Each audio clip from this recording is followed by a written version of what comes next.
What's going on, guys? Adam Snyder here with the Homemade Entrepreneur. Today I want to explain how I lost thousands of dollars on eBay and how you can avoid this simple mistake, right? So first off, let me explain with a little bit of a story. So I have this calculator. It's a TI-84 Plus. Texas Instrument calculator, works, everything. And I ended up selling it over on eBay, sold it for like $60, and I picked it up at a yard sale for $7. So I made some good money off this sale.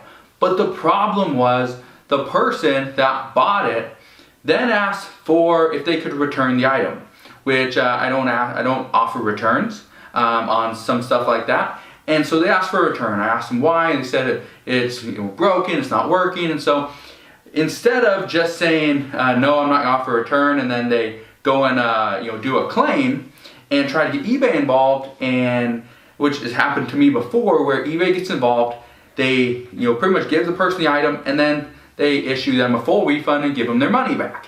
And so I miss out on the item, plus I don't get the money. So I told the buyer, send the item back, because that way I can at least visually look at it and see, okay, what is wrong with it? What is this person talking about? And one of the things I started doing recently was every product that I sell, or pretty much every product that I sell, gets insurance as well as signature confirmation on the shipment. So just in case UPS or USPS or FedEx were to damage my product, I could then, or lose it, I could then get some money back for it, okay? So here's what happened. I ended up getting the product back. This is not the exact calculator that I sold and sent, okay? Yes, it is a TI-84 Plus, but this one has like someone's name carved into it in the top.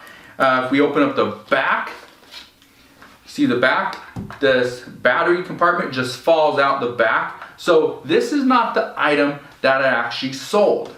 However, one of the things that I've been doing recently, and I'm not sure who told me to do this, but I started doing it years ago for my Amazon business, is anytime I got a return that would come back to me, I would actually record it. So I'd set up either my camera like I'm doing now, or I'd take my phone and I'd actually record me opening up the box for the first time.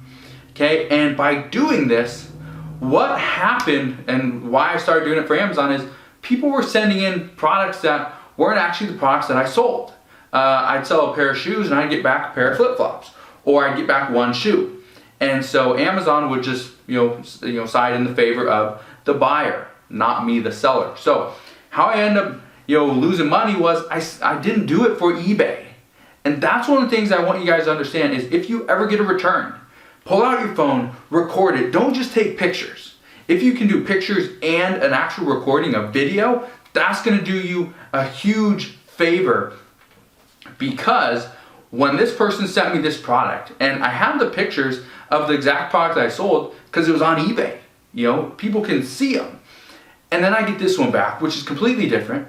And I have the video, no pictures, but I have the video of me opening up this box, getting this item with, and so mine actually had there's a little paper that comes on the inside of this. Mine had that. Mine didn't have this thing that was broken. Mine didn't have a name carved in the top and didn't have any whiteout on the back. So eBay favored with me, okay? So they sided with me. Because of that, I was able to save some money.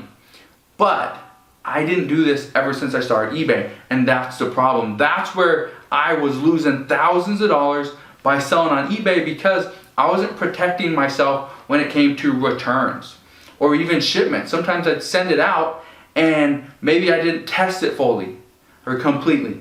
And that's one of the issues. It comes back, it's like, well, that is the item that I sold, but maybe I didn't test that feature of it.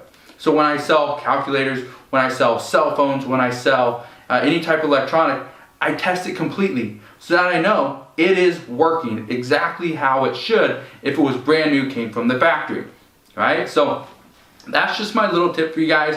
I've been selling more and more on eBay, and I'm still selling a lot on Amazon as well, but I am putting more and more time and effort into eBay as well, and having a lot of fun doing it, which is incredible, but you gotta protect yourself. So that's the one piece of advice, one tip that I have for you guys, is if you're not recording any returns that you get, you are potentially putting yourself at risk and losing maybe the product and losing any income, any money that you would have been paid for that item. So just be aware of that. But again, I'm not brand new to eBay, but there's probably other people out there that have been selling a lot longer than me. If you guys have other tips on how to avoid this mistake, how to avoid losing money on taking returns back and getting an item that isn't actually yours, let me know. Put any tips, any advice down in the comment section below. I'd love to hear what you guys have to say. But again, hopefully you enjoyed today's video. Hopefully you learned something. If you did, make sure you hit that thumbs up button, subscribe if you haven't done so already. Also, click that notification bell so you don't miss any more of my videos, and I'll see you guys on the next one.